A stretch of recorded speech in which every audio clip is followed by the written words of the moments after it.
안녕하십니까. 우리가 내면의 길, 영혼의 길, 그 길을 가다 보면 간혹 더 빨리 성장하고 싶다 이런 생각이 들 수 있습니다. 하지만 그것조차 욕망임을 우리가 알아차리면 어떻게 됩니까? 그것은 이제 자기 자신에게 좋은 결과가 되어서 돌아옵니다. 근데 그렇지 않고 정말 그랬다 이러면 그것이 욕심이 되기 때문에 어, 어려운 일이 다가와서 성장시킵니다. 그러니까 결국 성장하긴 하는데 고난을 겪으면서 성장을 한다는 뜻이죠. 그 점을 우리가 조심해야 합니다. 우리가 준비가 되면 좋은 일이 일어날 수 있는 희망이 생기기 때문에 그때 우리에게 좋은 말씀이 옵니다. 그러니까 아직은 내가 많이 노력한다고는 하고 고군분투한다고는 했지만 아직 그것이 나에게 올 준비가 안 됐다는 것인데 그걸 욕심을 내서 빨리 성장하고 싶어 이렇게 되면은 고난이라는 것이 오기 쉽다는 것이죠. 그러니까 우리가 고난을 덜 겪으면서 성장하는 것이 낫다는 것입니다.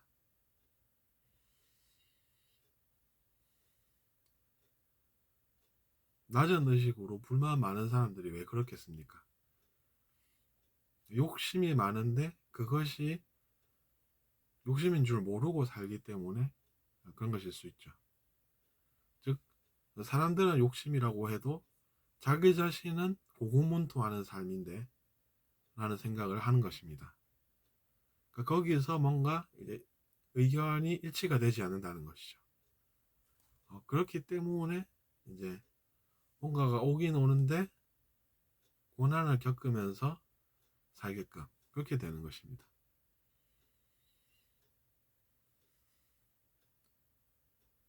그러니까 안 되는 상황은 아닙니다. 결국에는 이제 올 것이 오고 그래서 그 필요한 그것으로 우리가 성장을 하긴 합니다만 즉 되긴 된다는 것이죠. 근데 이제 고난을 겪으면 누가 고난을 겪습니까? 자기 자신이 겪는다는 것이죠. 다른 사람이 아니라. 그러니까 그런 것을 우리가 지혜롭게 잘 피해가는 것이 필요합니다. 그리고 사람들의 고민 중에 이런 것이 있습니다. 사람들이 왜 나를 미워할까? 이런 생각을 합니다.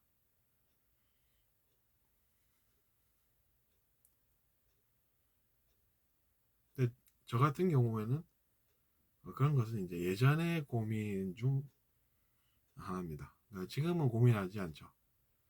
근데 그런 것은 어떻게 우리가 슬기롭게 또 해결을 해야 되겠습니까? 내가 상대방을 미워하는 것은 없진 않나. 이렇게 생각해 보면 낫겠죠. 근데 그럴 때 또 보면 내가 미워하는 것은 정당한데 상대방이 또 나를 미워하는 것은 이해가 안 된다. 이렇게 이제 생각을 하기 쉬울 수 있습니다. 그런 생각이 들 수도 있죠. 그러니까 그럴 때는 어떻게 해야 됩니까, 우리가? 마음이라는 것을 무시하면 안 되고, 그러면서 내가 지금까지 해온 행동이 혹시나 사람들을 미워하면서 뭔가를 하진 않았었나? 사람들을 미워하면서 살진 않았었나?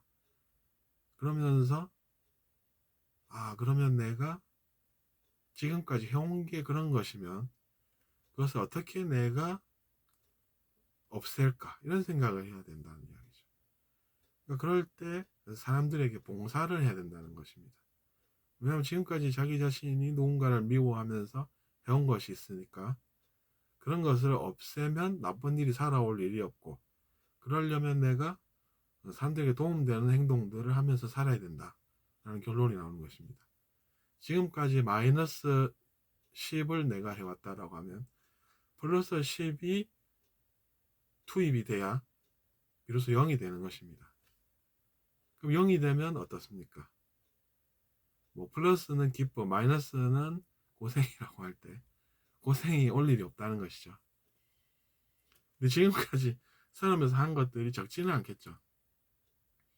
그러니까 이제 나는 내가 얼마나 했는지는 사실은 잘 알기가 어렵습니다. 하지만 그럼에도 불구하고 우리가 어떻게 살아야 되겠습니까? 누군가에게 도움되는 그런 인생들을 살아야 한다는 것이죠.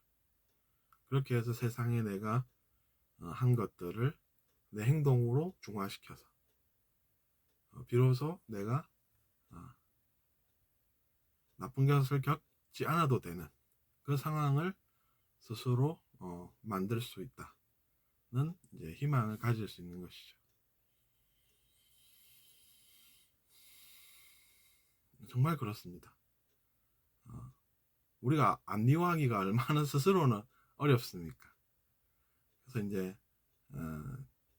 지금까지 나도 미워해 왔다라는 것을 일단 인정을 할 줄 알아야 되겠죠. 용기가 필요합니다. 그러고 나서 이제 내가 그러고 보니 사람을 미워하지 않고 살은 것도 아니네. 생각을 할 줄 알아서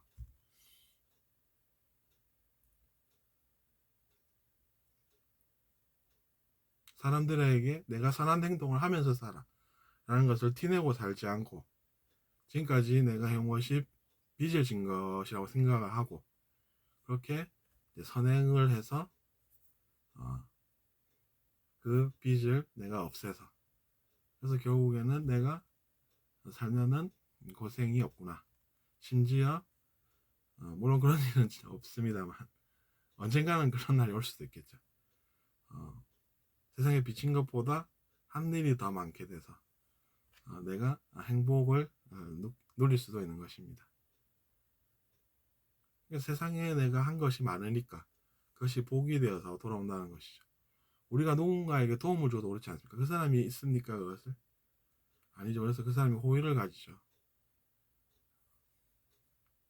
세상이 돌아가는 이치도 그렇게 이제 사실은 원리가 있습니다. 내가 세상에 도움이 되는 행동을 많이 했으니까 돌아오는 것이 행복인 것이고 즉 그것을 우리는 콩 심은 곳에 콩 난다 이렇게 생각할 수가 있는 것입니다. 내가 콩을 심었으니까 콩이 나지 내가 팥을 심었는데 콩이 나랴? 이렇게 생각할 수가 있는 것이죠. 뭐 내가 착각을 했든지 다른 사람이 콩을 빼고 팥을 대신 넣어놨든지 한 것이겠죠. 콩을 넣어놨는데 콩에서 팥이 열매로 난다? 그런 부분은 없지 않습니까? 그것이 이제 그렇게끔 이제 우리가 이해를 할 수 있다는 것이죠. 원리로서. 이치적으로, 이치가 그렇다는 것입니다. 그것은 이제 그냥, 아무 원리 없이 일어나는 세상인 것이 아니라, 내면에서도 그런 법칙이 있다는 것입니다. 과학이라는 것이죠. 내면도 과학입니다. 내면 세계도 과학인 것입니다.